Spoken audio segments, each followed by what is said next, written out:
Got a really crazy story for you today that escalated into threats and the cops getting called.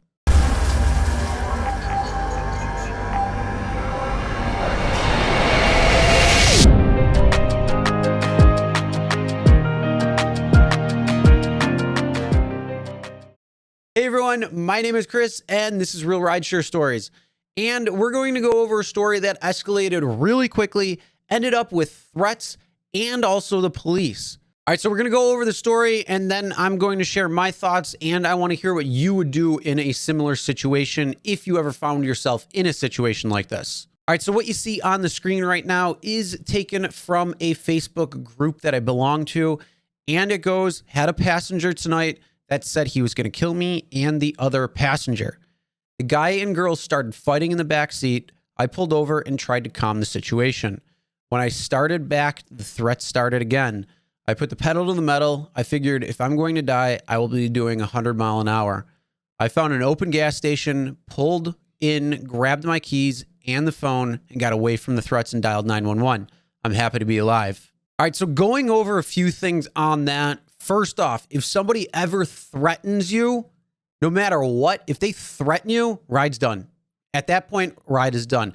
Now, I don't know the entire situation of this, so it sounded like maybe they weren't in a very populated spot.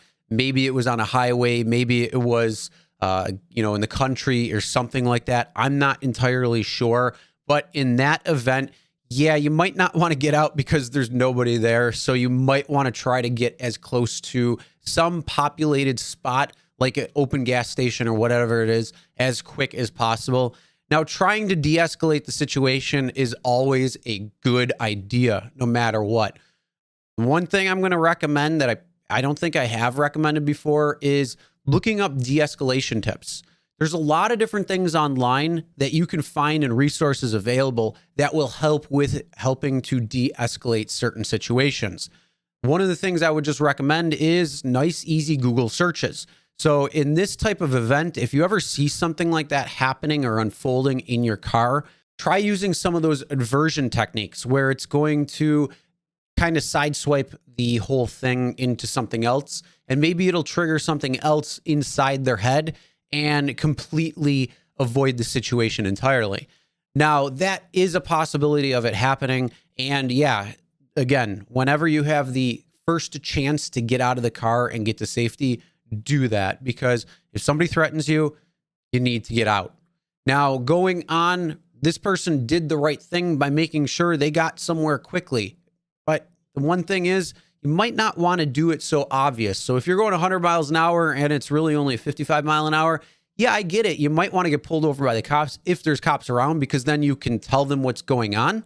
There's also things in your app that you can actually trigger an emergency alert. You can also dial 911 or anything like that in the car. Now, I don't recommend necessarily doing that, but 911 is also trained that if you have it where they can hear you, but there's something going on, they'll know there's something not right and they'll be able to take care of it. And they're easily adaptable to very different types of situations, because there's many times where somebody dials 911 and is unable to say exactly what's going on, especially when you are being threatened. Now, those are a couple of different ideas and techniques that you can use in the event of an emergency, but yet you're not near somewhere to get out of the car safely and go elsewhere, where if somebody is threatening you and then also maybe backing it up by some other means, then you're removing yourself from the situation.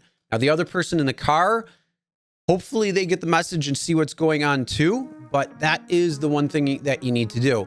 Another thing I do recommend is, if you have the ability, train yourself. Go through the process of grabbing your phone, grabbing your keys, parking the car, getting out of your car as quick as possible. You could do that in your driveway. You could do that in the park. You could do that somewhere. You could do that in a private spot. It doesn't matter. I would continue trying to do that just so it becomes muscle memory. In the event that something bad happens and you need to vacate that car as quick as possible, you want to make sure it's just muscle memory at that point. All right, and now I want to hear, what would you do in a situation that unfolded similar to this? What would you deviate from? What would you also recommend? Comment below, let us know. All right, that's the end of the video. Make sure you smash that like button. Also subscribe, ring the bell for notifications so you'll be notified every time new videos are uploaded. And as always, never drink and drive. Always tip your drivers, your delivery drivers, and your shoppers. And we'll see you next time.